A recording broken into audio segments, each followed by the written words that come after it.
Assalamualaikum warahmatullahi wabarakatuh. Salam sejahtera untuk kita semua. Selamat datang di channel kami, Hasata, Hasanah Semesta untuk semua. Sahabat Hasata yang budiman,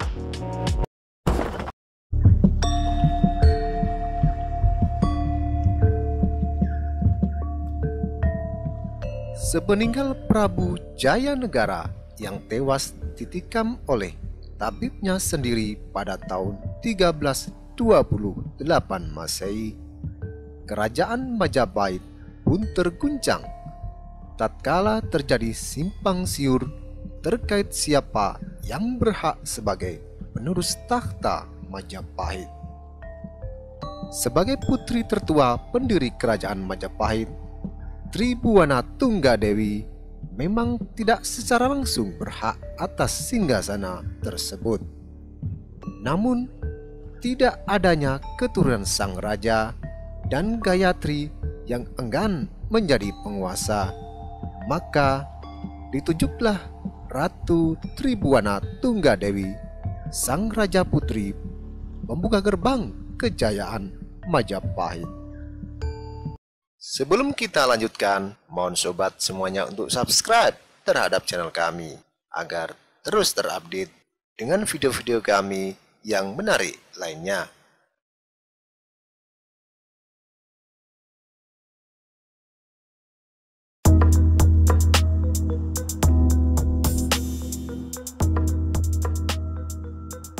Dyah Gitarja atau nama asli dari Tribhuwana Tunggadewi adalah putri dari Raden Wijaya dan Gayatri, putri bungsu Raja Kertanegara dari Singhasari. Dari pernikahannya dengan Gayatri tersebut, Raden Wijaya dikaruniai dua orang putri, yaitu Dyah Gitarja dan Dyah Wiyat atau Sri Raja Dewi Maharajasa. Pada masa pemerintahan Jayanegara, ia diangkat sebagai penguasa bawahan di Jiwana yang bergelar Bre Kahuripan. Sepeninggal Jayanegara yang melarang kedua adiknya menikah karena takut takhtanya terancam, para ksatria pun akhirnya berdatangan untuk melamar kedua putri tersebut. Berkat sayembara yang diadakan kala itu, akhirnya diperoleh dua pria pilihan, yaitu Cakradara sebagai suami Dyah Gitarja dan Kudamerta sebagai suami Dyah Wiyat.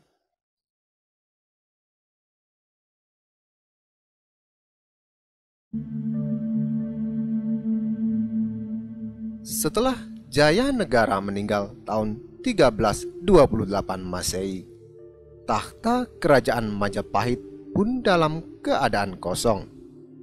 Sementara Prabu Jayanegara sendiri tidak mempunyai putra mahkota, sehingga yang didukung naik takhta selanjutnya adalah Gayatri, salah satu istri almarhum Raden Wijaya yang juga ibu tiri Jayanegara.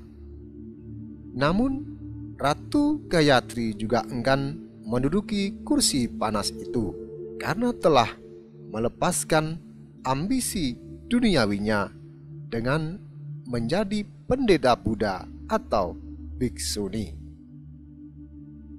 Selanjutnya, Gayatri memberi titah kepada putri pertamanya, Tribhuwana Tunggadewi, untuk naik takhta menjadi ratu penguasa kerajaan Majapahit. Kitab Negara Kertagama menceritakan bahwa Tribhuwana dinobatkan sebagai Ratu Majapahit pada tahun 1329 dan bergelar Sri Tribhuwana Tunggadewi Maharajasa Jaya Wisnu Wardani.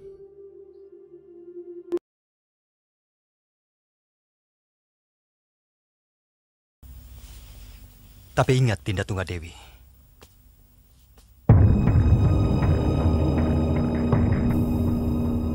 Tribuana Tunggadewi memerintah Majapahit didampingi oleh suaminya, Kertawardhana. Meski ia adalah seorang perempuan, namun Tribuana memiliki keberanian yang tinggi di medan perang. Dan justru dalam masa pemerintahannya menjadi pembuka gerbang kejayaan Majapahit. Menurut para raton, pada tahun 1331 ia memimpin penumpasan pemberontakan di daerah Sadeng dan Keta. Hal tersebut karena terjadi persaingan antara Gajah Mada dan Rakembar dalam memperebutkan posisi Panglima Penumpasan Sadeng. Dengan didampingi saudaranya Adityawarman, sang ratu pun berangkat sebagai Panglima Perang Majapahit untuk mengalahkan Sadeng.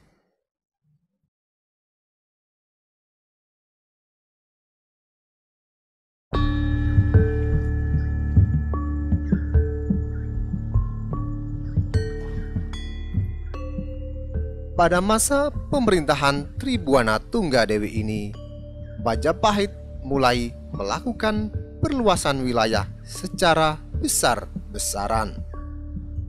Gajah Mada yang sebelumnya juga mendampingi sang Raja Putri sebagai patih Kahuripan semasa pemerintahan Jayanegara, kemudian diangkatnya menjadi Mahapati Amangkubumi pada tahun 1334 Masehi. Gajah Mada dengan sumpah palapa yang menggaung seantero Nusantara berperan besar dalam penaklukan di daerah-daerah sekitarnya. Pada tahun 1343, Majapahit telah berhasil menguasai kerajaan Pejeng dalam pendahulu dan akhirnya berhasil menguasai seluruh kepulauan Bali.